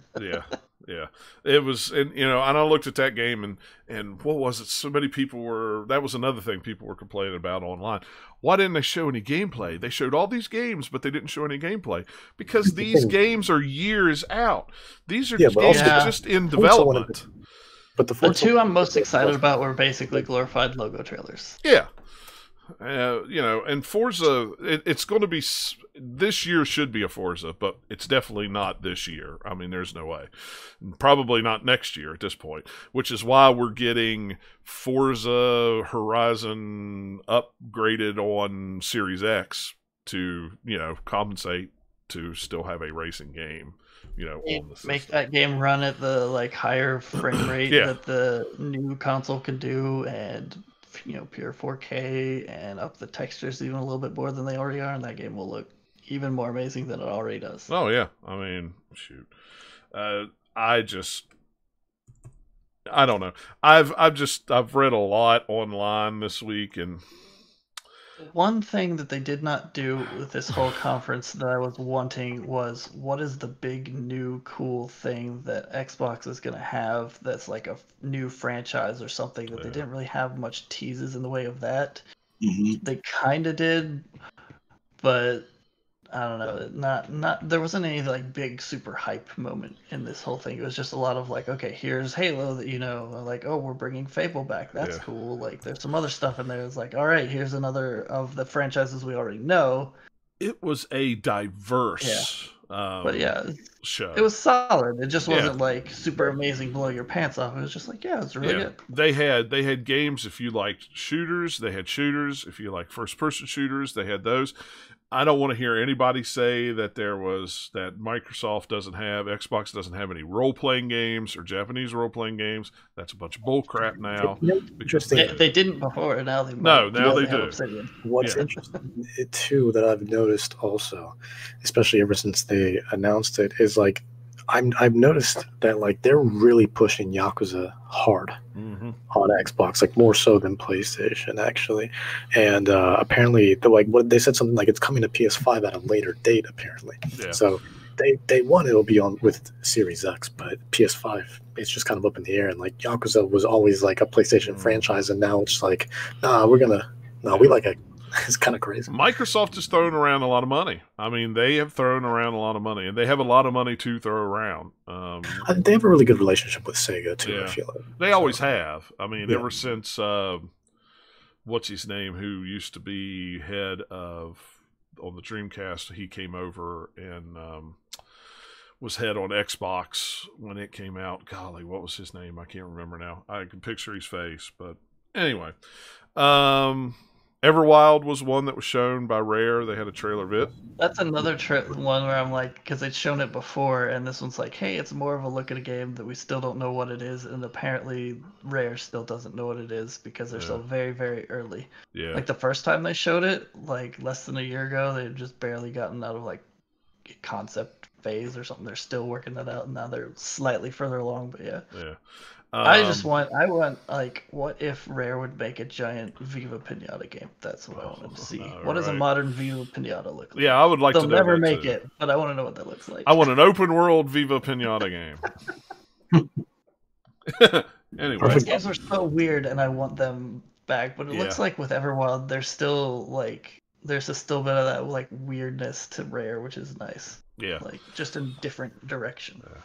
Let's see. They talked about Ori and the Will of the Whispers Xbox Series X update. Like, guys, you're not like, as much as you're trying to say that no, it's the same game. Yeah. You're not doing anything that's going to change the way that game works on there. It's like maybe it'll run more stable or something. Yeah, it's more stable, a little bit shiny. That's about. I mean, it's a great, fun, really good game. Yep. But I don't know what you're going to do to it that makes it different. Like they were trying to claim with the trailer. It's like, what? Yeah. No, I've played that game. I don't get what you're talking about here. Yeah. Outer Worlds, Perils of Gorgon DLC was announced. Sure, more the Outer Worlds I'm fine with. Let's see what else. I'm not going to look at. I like the trailer for Grounded. Like all the stuff from Obsidian was great because since they have such good writing teams, I assumed that they were involved in making these trailers because they were very well written. Yeah. Like trailer type things. I liked how, very well made. What did it say on the Grounded one? If you want to play a blockbuster game this year, play Cyberpunk 2077. It's like, this is not that game. Yeah, this is not that game. I was like, all right, that's it. I'm done. That is hilarious. That's pretty funny. I already have it installed. I'm excited for it. It looks awesome. I like the concept of like this Honey I Shrunk the Kids type. Well, and I think I have, where I'm in the Insiders program, I think I have that game that I can play it right now. At least like the beta of it or the alpha of it. Yeah. I haven't sat down and turned on the Xbox in a couple weeks, so it's like I don't know. But I want to say that I saw that had popped up on the Insider program. Right. Usually comes out on the 28th. Yeah. Obsidian teasing Avowed was one of my favorite things from the show, just because I'm like, ooh, a giant Obsidian RPG, and it's set in the Pillars of Eternity universe, and looks kind of Elder Scrolls-ish because it's like first person's perspective. I'm like, all right, I can get behind that. Yeah, when he flipped that hand and that thing and the magic came around it and made the show, I was like, all right, you got me, I'm in.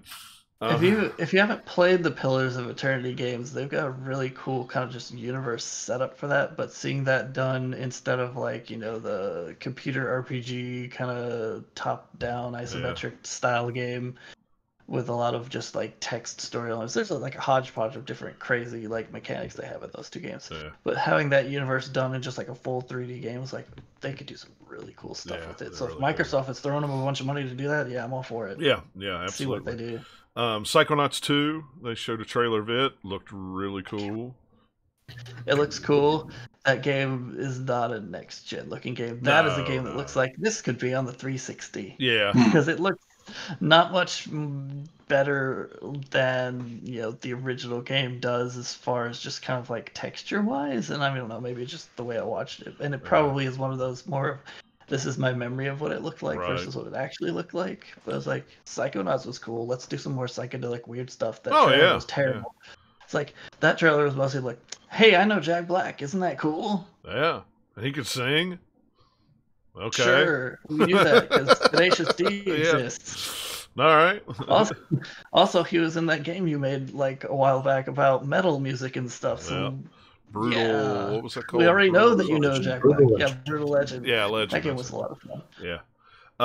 Destiny 2, the entire thing is coming to Game Pass. All the expansions and everything, free to play. Sure. So I'll hop back in that and see what kind. Since I don't have to actually buy the expansions, I'll hop back into free it. To play. It is, but you have it's free to play, but you still have to buy the expansions. Where on Game Pass, they're going to have all the expansions included. So. I just haven't paid attention to Destiny 2 enough to know. It's like I thought I'd heard that, but I could have been mistaken. I don't know.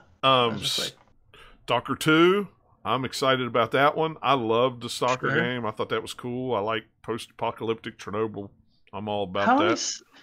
That's what I need to look up. How many Stalker games have there actually been? Because I know there's more than one, but I guess none of them have been called Stalker 2. No, I think, let's see. I wanted to look this up too because I know I have 2 on Steam. Oh, good grief. Now my computer's going to go slow. They're definitely interesting games. Interesting franchise. Shadows of Chernobyl, and then Call of Pyrapete. I can't say it. Mm-hmm. But it wasn't really a sequel. It was more like I think it was more like a huge expansion or something. Yeah. But hey, that's cool. Like, bring something back that this is probably something that a lot of people have never played the other Stalker games. So bring it back, remaster the others, make some money. Although it's interesting they're calling it Stalker 2. Yeah. So these are people just think, oh, I need to play Stalker 1. Where can I do that? Oh, there isn't one here. I'd have to play it on this old system that I don't have. Yeah, those are all expansions, is what they are. They're all like add-ons. There's like 3 or 4 of them, and I played a lot of it on Steam. It was really, really cool. I loved it. So I'm excited to see another one. The 40K Dark Tide. That thing looked pretty cool too. I kind of like that. They did Warhammer Vermintide, and then they did Warhammer Vermintide 2, which, if you know what that means, it's a very on-the-nose title of like, hey, you're fighting vermin and there's tides of them. So this is just like the 40K version of that. And so when they was watching, I was like, okay, this is like Vermintide, and then what are they gonna call it? And the Dark Tide pops up, and I laughed out loud. Yeah. It's like, sure, what else are you gonna call it? 4-player co-op, first person. Okay, I could. The Vermintide games are fun, especially too. So I'm assuming this will be the same thing. It'll just be the future Warhammer. So pick which one. Do you want the fantasy or do you want the space fantasy? Yeah, me too. Tetris Effect Connect. It's a enhanced version with co-op. Competitive multiplayer. That's a VR game originally. You can play it in VR, yes, but you don't have to play it in VR. But you can play experience. I thought it was just a VR game, so that's why I was confused. It is one of the best PSVR games. It doesn't make sense why it is Tetris of all games, but chill. I promise. It's just chill. It's by the guys that did the Luminous games on PSP. So it's just the music and the ambience, and it's just Tetris right here in your face, and you're just chilling out. And you're up in space. You see whales flying over you. It's incredible. See, it's I forget I'm crazy. playing Tetris half the time. I'm just like, forget the game. I just want to. Yeah. Sounds like you're playing Tetris, but it's Fantasia at the same time. It kind of, Yeah. that's a Yeah, good Like thing. Space Rails, why not? Yeah, I never thought about that, but you're right. That's a really good The Gunk, that's from Just SteamWorld. laugh.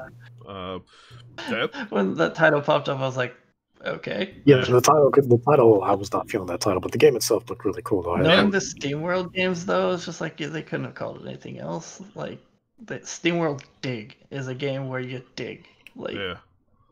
I guess it's not the SteamWorld Gunk, but sure. Yeah. The Medium, okay, that looked like a Dennis game. Still looks game cool. right there. That's my number 1 game. that's my Akira Yamaoka coming back to compose from Silent Hill. It's basically going to be a new Silent Hill, effectively, but from it looks like a Silent Hill vibe for sure. That same composer too. So made by good old Bloober team. I had forgotten about it until the title came up. I was like, oh yeah, I'd forgotten that the Medium was something that they had shown off a little bit before. And it's like, oh yeah. For the last couple months. More Phantasy Star 2 coming. That's right. Crossfire X. That kind of looked pretty cool. It has a campaign made by Remedy. Yeah. Sure. I'm all for that. I don't know anything about Crossfire X, but sure. Yeah, no, and it's on Game Pass. It'll be on Xbox One, so sure, I'll play it. Why not? And then finally, the trailer for Fable. Oh, it was a Fable-y trailer. It really was. They did a good job of it being Fable-y, but it's not Fable-y in the same way as the original ones. You could tell it's different people doing it because it's not quite the same. But I like it. Well, better. I've heard the tone of this, but yeah. I've heard rumors where are the cards that they're not real. Nobody's real sure if it's a single player role playing game or if it's an MMO. I've read that there's different rumors that it could be an MMO style game. Yeah, I'd be cool with a single player, maybe something, I don't know, something like Divinity like or something. Maybe you can play entirely single player, but maybe there'd be some cool co-op stuff. Yeah, I'm down with co-op. It still needs to be like the original Fable games where it's like an action RPG thing. Do your modern take on that, and especially seeing what's Playground Games going to do. They haven't made any game like this, so who knows? Yeah. What it's going to be like? Because it's going to be like the Kinect game. No, it'll be multiplayer though too. I just hope it's still got like some of that tongue-in-cheek fun humor to it. Well, bring back the Kinect. Oh no! They're like, the trailer had the tongue. Have the Kinect could be a pickable weapon or something in the game. It's like a tongue-in-cheek, like, oh, it's a long-lost weapon. Swing around the Kinect and hit monsters. The trailer was definitely tongue-in-cheek. It did have the tongue-in-cheek stuff. So makes it fun. Microsoft sound. Fingers crossed. It looks nice, but they could have just all it says is like we're doing Fable. We don't know if the game's actually going to look like that or what's going to. Right. I think people are probably obviously still interested in the franchise, interested in the series, but I think that's one of those. It's the recognizable name, and depending on what the game itself actually looks like, you can sell people on it because it'll be kind of like a fantasy RPG, but it's like not grimdark, it's comedic. So. And that's what one of the complaints, that a lot of people had with the Xbox this gen was they didn't have a lot of their, relatable, known IPs on the system.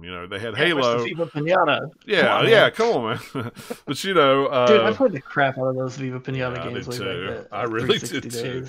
I hate to admit that, but I really did too. And they were fun. I don't hate to admit it. They were fun games. They were really fun games. But yeah, I mean, a lot of and that's been the one thing. I don't know.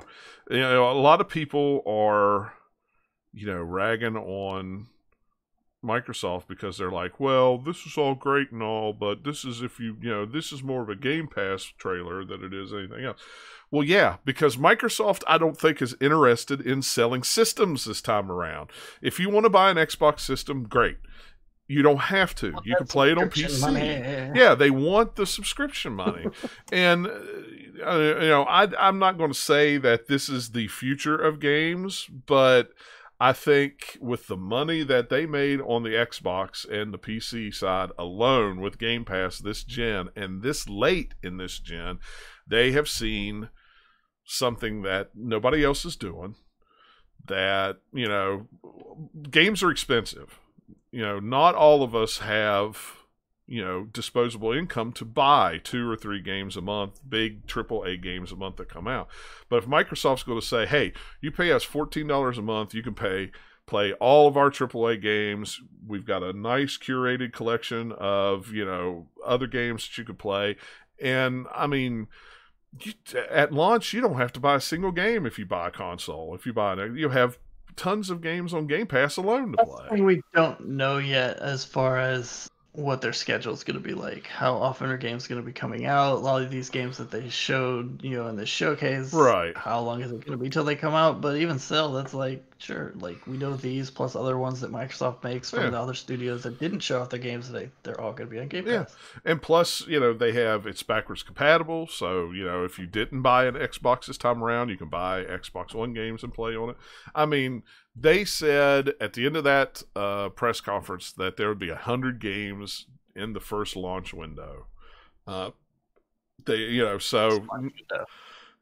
Yeah, I would say within the first 2 or 3 months is what they're saying. It's like, is launch window in a couple months? Is it the first year? Is it what? Like, if you just say launch window, you can make it mean whatever you want, right? But yeah. I'm in the point still where I've been, where I'm like, I still haven't seen anything from PlayStation or Xbox that says I need one of these. Exactly. Yeah. 2021 at some point is probably when I will start considering it, because that's when some of the cooler games will be coming out. I'm like, right. Oh, I want this now.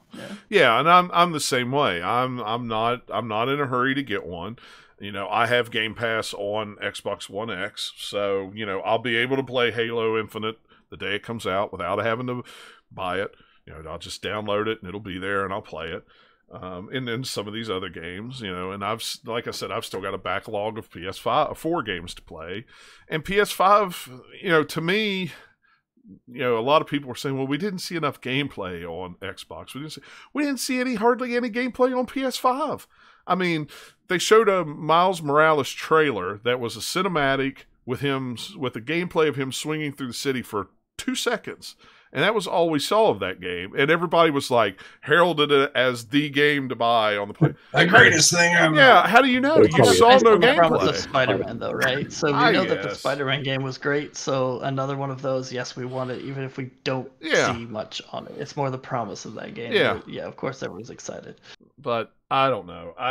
Whereas, like, that's the difference right there, is where Sony is in the position where they've had a lot of games come out this gen that people were excited about, and they're excited to see the next ones of those. Yeah. And so when you see a tiny bit of Spider-Man, you're like, yes. When you see a new trailer for the new Horizon game, you're like, yes, that's awesome. Or, hey, Gran Turismo's coming back, whatever. That's a good way to look Whereas at it. Xbox is like, here's Halo, but you know what Halo is, and here's some other stuff that you may or may not know, like State of Decay 3. Unless you're a State of Decay fan, that probably didn't do much for you, or it's just like, oh, what is this weird trailer in the middle of the snow? Like, it doesn't have the built-in, like, plus Spider-Man on his own is just like, it's Spider-Man. People are gonna get excited about it regardless. Yeah. So Microsoft doesn't have that advantage of like, hey, we have a Spider-Man game. Like, if they come out and shown like, hey, look, we own WB Games now, and the next Batman game's coming out on Xbox, that would have had a similar, like,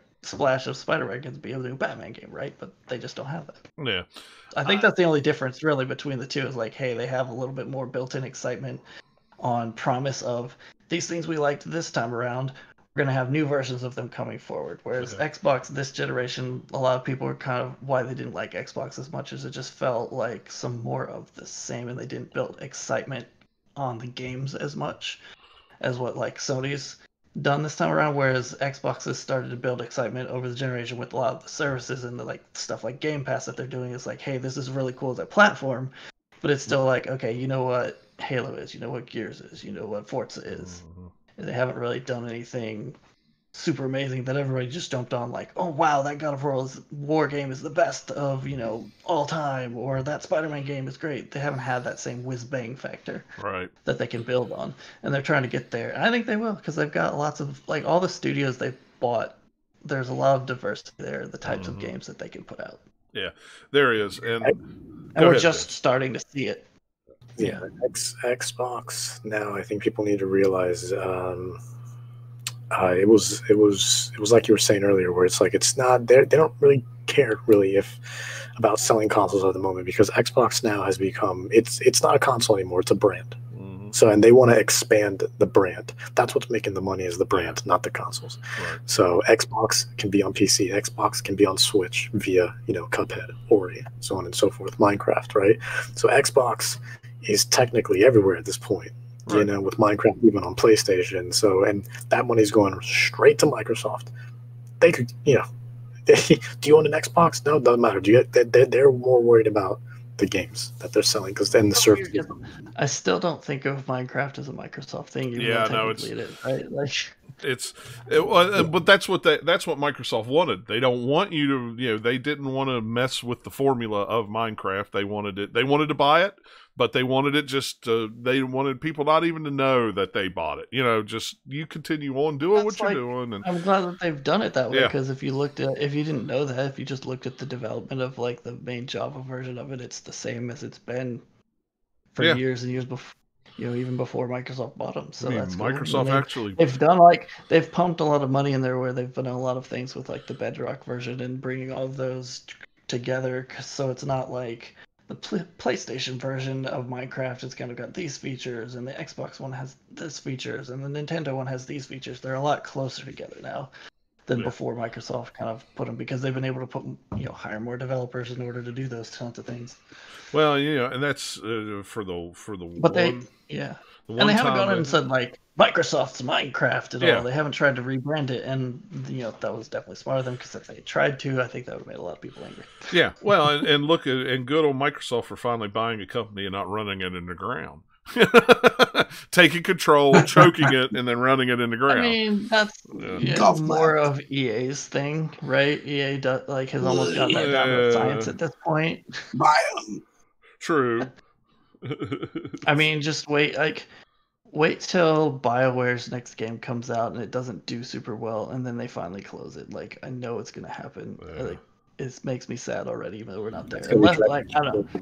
Maybe they proved me wrong, and Dragon Age 4 will be amazing, and it won't be some trash fire like Anthem was or Mass Effect Andromeda was. It's just like, there was some good stuff in there, but boy, oh boy, they just not like the same BioWare that they used to be, man. Yeah, you're absolutely right.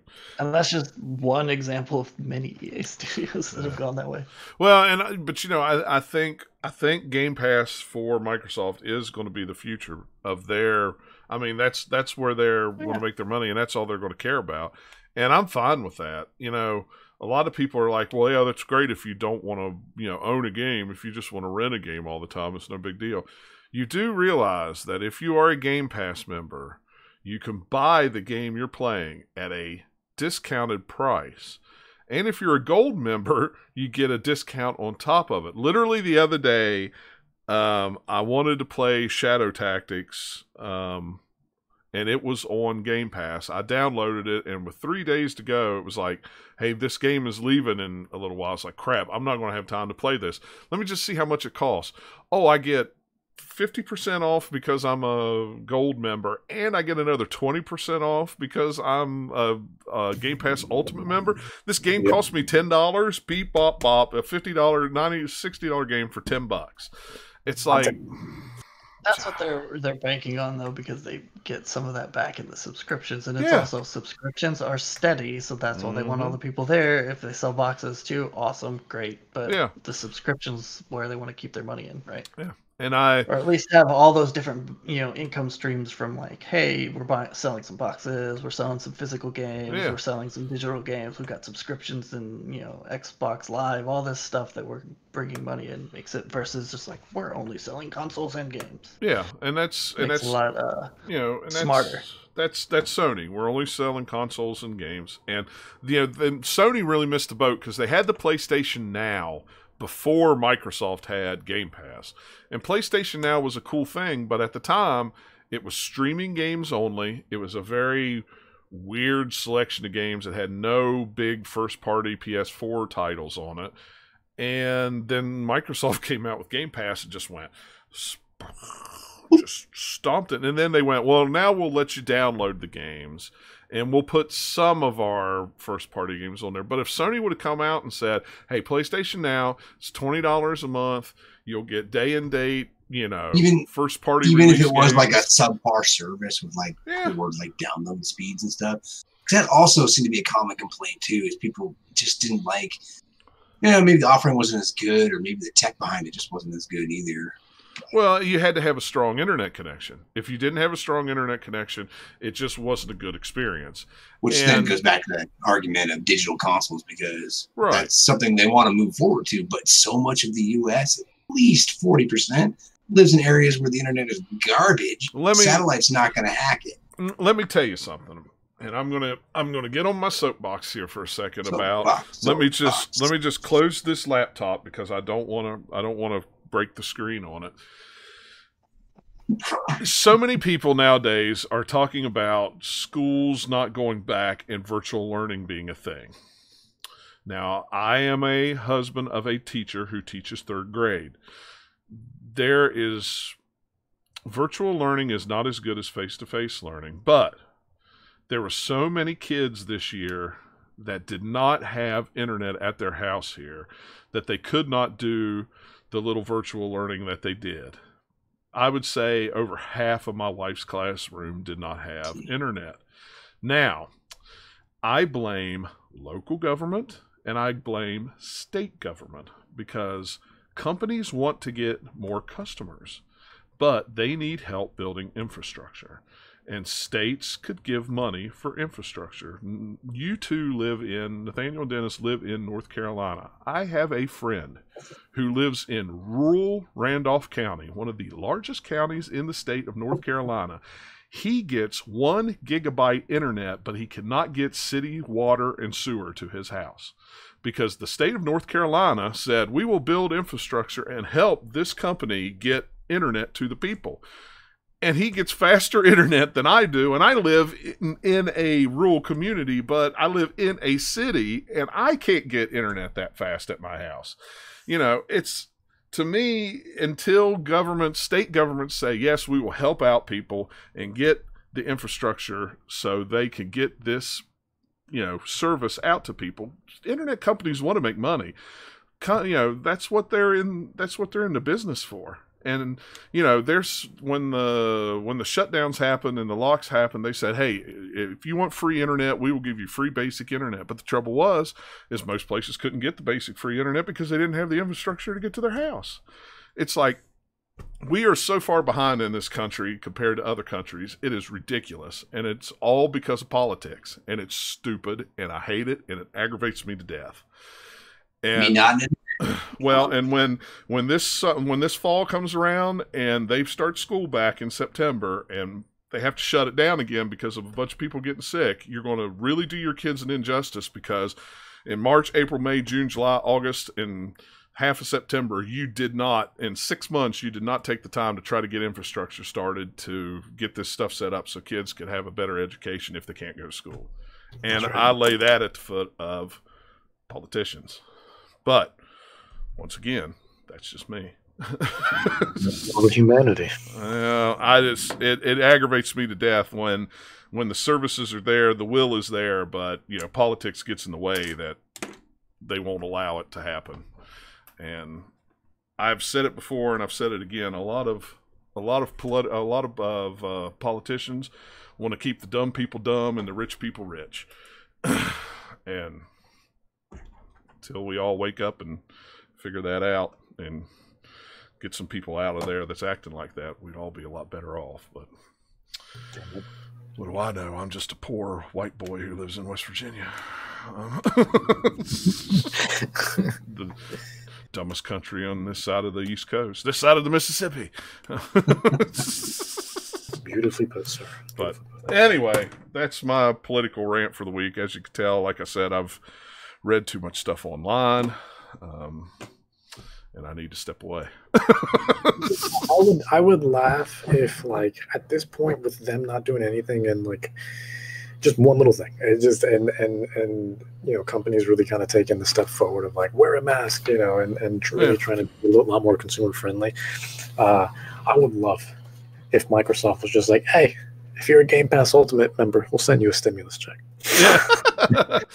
That's it. I'd be like, okay, well then, right, why isn't anybody part of this service? Absolutely, Yeah. Microsoft, you win. Okay. Thank you, Phil Spencer. Yes. Thank you so much. Microsoft has a lot of money. I don't know if they have that much money. We'd have a lot more gamers around if they're handing out stimulus checks. Yeah, really. That's, yeah.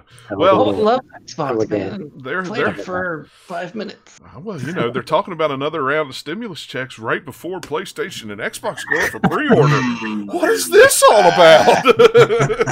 That's a Microsoft exclusive. Yeah, is it really a stimulus check to stimulate the economy, or we just want to sell more consoles? I'm telling you, it's crazy. You get a Halo themed check. You get one with like Abraham Lincoln. It's like Master Chief. I love it. Oh Lord. Face on the console. Take your stimulus. Buy the Xbox. Yay. Yeah. Yay. So, all right. Well, that's all we have for this week's show. Has anybody got anything else? Anything going on that they want to pip this week before we? I shouldn't say pimp, but anything you want to talk about? Nothing too exciting. Same old, same old. All right. Well, nothing really crazy coming up. Honestly, just really, I just want to help spread the word. Go for anyone who's listening. Just go check out Rogue Company if you have the chance. It's there's something to like there, I think. So. Yeah, I wanna check that game out too. 2 weeks should be a next show, hopefully, as long as things go well and my computer still holds up. 2 weeks. So, like I always say, follow us on Twitter at GL_podcast. I try to tweet out an hour or so before we go live. And like I always say, if you're just listening to the podcast and not joining us live, you don't care because you'll get it whatever day it comes up as. And that's totally cool and fine. And we appreciate that. Yeah, so thanks a lot for listening, guys, hanging out with us. And we will catch you all next show. Take care. See you later.